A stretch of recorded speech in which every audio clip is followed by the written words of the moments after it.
So here's the thing. Yes, it's this thing again. People are bored of seeing it. I get it. So I just spent a day or two rebuilding it, and pretty much it looks identical to the way it did before, which is fine.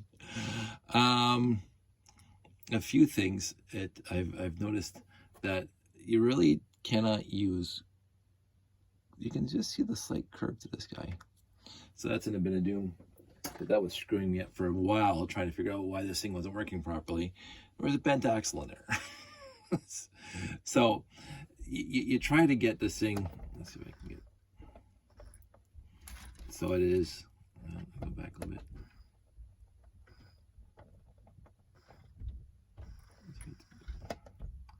Try to get this thing so it's like all parallel, and you can see through them all, and make sure all the tops are lined up. But sometimes they're not, and so that little tiny bit of variance causes some consternation in the build process. And you can see that because the 1x1 round plates make everything closer. Without the 1x1 round plates, this thing works perfectly fine every time. They don't hit, but you can hear it there. This one, watch this. Let's hit that guy right there. And it's just frustrating because to fix that, it's a lot of work. And I don't mind doing the work, but it's just odd. And I'm trying to come up with a solution for that.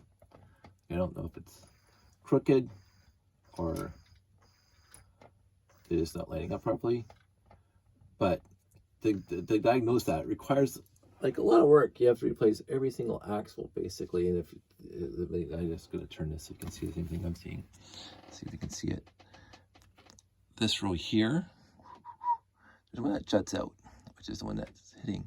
But to get that, so what I was trying to do is that if you look down here more, you'll see that there's 4 layers of Technic plates.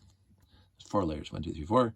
And there's none on top, so these things actually have a lot more wiggle room than they should, as far as I'm concerned. Because my original that I built years ago, I had a row of Technic plates. I had the gear in between, and I put another row of Technic plates on top. That made it pretty thick, though. The whole box was pretty thick, and I didn't want to go. I wanted more of a Stewart or a, I can't remember the exact word, but I didn't want a lot of bulk to this thing. I wanted it to look like it was floating a little bit, because that's what it does. And so I didn't do that. And then I spent the day trying to figure out if I could do something a little better. But you can see that there's a lot of play in these guys because there's no top part to this. It wiggles a lot. And then when you put gears between 2 sets of Technic beams and or plates, it holds them steadier. So I think that's one of my downfalls too, is that these things are not held steady on 2 points. They're only held, I mean, as 4 plates thick. So I was thinking, making it 4 plates thick, that it was going to be okay. And I used a 5.5L axle, so these things have a stopper on the bottom, right? So you can't lose them low. So now I'm thinking about going to the 6.5 axle and putting something on top, because this is very annoying to me, because they do catch, and it's annoying when they do, because you can hear it click and they shake. See, sometimes this one's actually catching pretty hard, which causes it to shake, which kind of defeats the whole purpose of it being smooth. If you go fast, it doesn't seem to make as much difference. The other thing I tried to do today was trying to get the black light working better. So here's the black light here, and I can go on top, which looks okay. I can go on the bottom and point it up, which looks okay. If I can go to the side, it kind of looks okay. But I'm trying to figure out how to show how this is going to work, right? So I have all these ideas, and I put all these little 1x1 rounds plates in here at the bottom, so you can see the bottom spinning around, which kind of counters the top spinny parts. So I've been trying to make this thing show worthy, and yet right now I can hear it's always binding and clicking, because 1 or 2 of them are hitting one another. So I slow it down, you can see them shake. overall, it's not a bad presentation, but that clicking sound bothers me because I know that the spindles are hitting one another. So I don't know if it's dropped back to the drawing board or whatever, but it's something I have to. And what I did this time is, you can see right in the middle, I put 2x2 radar dishes because I wanted that to look pretty cool in the middle too, just to add something to it. The other thing is, and I didn't have enough parts or pieces, I wanted to make all the corner brackets where like the Technic, I don't know what they call them, beam angle brackets, I guess. I was going to change them all to white, but I don't have enough white. so that's a problem, because when the lights are on, having them all black, I mean, I think if they were white, you could see it better and how they miss each other all the time. Having the whole thing black with trans neon green is kind of cool, but I think having white Technic angled pieces would make it set it off a little bit better.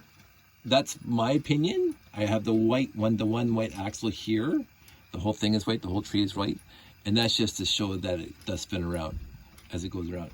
I wanted that in there, and so that stayed in there.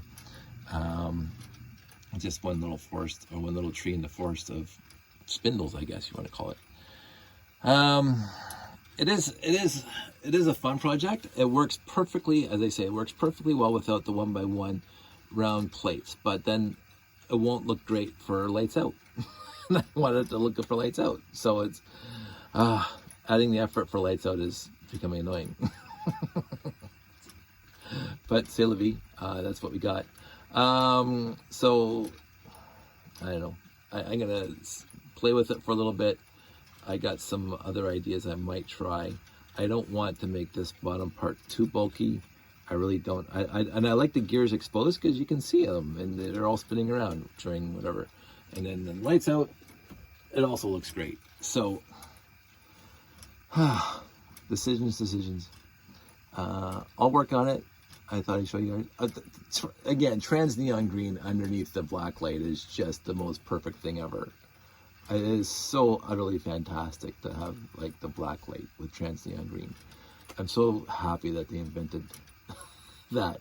And again, it helps me sort my trans yellow from trans neon green. so it's a win too. I keep on looking to see if I put any trans yellow in here, but it doesn't look like I did. So anyway, that's it. That's all. I hope everybody's doing well, and I'll talk to you guys soon. Take care.